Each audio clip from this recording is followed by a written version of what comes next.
കരുണയുള്ളവരുടെ കനിവിനായി കാത്തിരിക്കുകയാണ് ഇരുവൃക്കകളും തകരാറിലായ കുവേരി കാക്കടവ് സ്വദേശിയായ സുനോജ് കുമാർ. ബസ്സിൽ ജോലി ചെയ്ത് കുടുംബം പുലർത്തുന്നതിനിടെയാണ് 1.5 വർഷം മുൻപ് സുനോജിന്റെ ഇരുവൃക്കകളും തകരാറിലായത്.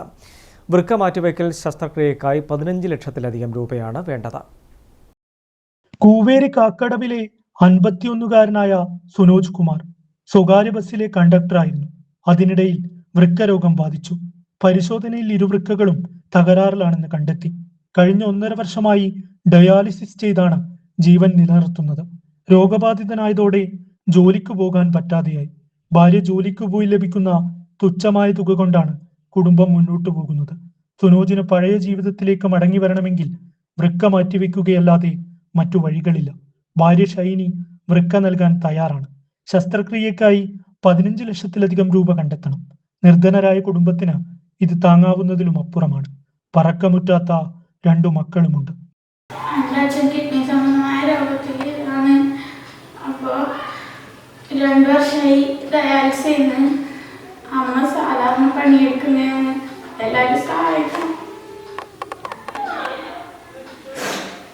ടി ബാബു ചെയർമാനായും അഖിൽ ടി കൺവീനറായും നാട്ടുകാരുടെ നേതൃത്വത്തിൽ ചികിത്സാ സഹായ കമ്മിറ്റി രൂപീകരിച്ചു. നാട്ടിലെ ആളുകളെല്ലാം ഒത്തുചേർന്ന് ഒരു കമ്മിറ്റി രൂപീകരിച്ച് ഡയാലിസിസിന് വേണ്ടുന്ന കുറച്ച് പൈസ ഉണ്ടാക്കി അതിലൂടെയാണ് ഇപ്പോൾ കുറച്ച് കാലമായിട്ട് ഡയാലിസിസ് നടന്നുകൊണ്ടിരിക്കുന്നത്.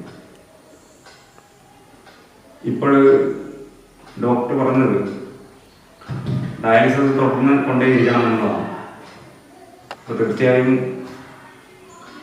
നമുക്കറിയാം, സുനോജിനെ കുറിച്ച് അറിയുന്ന ആളുകൾക്കെല്ലാം അറിയാം സാമ്പത്തിക സ്ഥിതി. അവരെ കുടുംബത്തെ സംബന്ധിച്ച് എല്ലാവർക്കും അറിയാം. അവർക്ക് ഒറ്റയ്ക്ക് ഈ ചികിത്സ മുന്നോട്ട് കൊണ്ടുപോകാൻ വേണ്ടി കഴിയില്ല. അപ്പോൾ വൃക്ക മാറ്റിവെക്കൽ മാത്രമേ ഇതിന് പോകാൻ വഴിയുള്ളൂ. അതുകൊണ്ട് വീണ്ടും നാട്ടുകാരെല്ലാം കൂടി വീണ്ടും യോഗം ചേർന്ന് കമ്മിറ്റി വിപുലീകരിച്ച് എല്ലാ ജനപ്രതിനിധികളെയും ഉൾപ്പെടുത്തിക്കൊണ്ട് വിപുലമായ കമ്മിറ്റി രൂപീകരിച്ച് അതിൻ്റെ പ്രവർത്തനം നടന്നുകൊണ്ടിരിക്കുകയാണ്. ഡൊണേഷൻ ചെയ്യുന്നത് സുനോജിൻ്റെ ഭാര്യ തന്നെയാണ്. അപ്പോൾ ചികിത്സക്ക് ഡൊണേഷൻ ചെയ്തു കഴിഞ്ഞാലും ഏകദേശം 15 ലക്ഷം രൂപയോളം വേണ്ടിവരും. അത് കണ്ടെത്താനുള്ള ശ്രമമാണ് കമ്മിറ്റി നടത്തിക്കൊണ്ടിരിക്കുന്നത്. കനിവുള്ളവർ കനിഞ്ഞെങ്കിൽ മാത്രമേ സുനോജ് കുമാറിന് പഴയ ജീവിതത്തിലേക്ക് മടങ്ങി വരാൻ പറ്റുകയുള്ളൂ. സുമനസുകൾ കൈവിടില്ലെന്ന പ്രതീക്ഷയിലാണ് ഇവർ. News bureau, Alakode.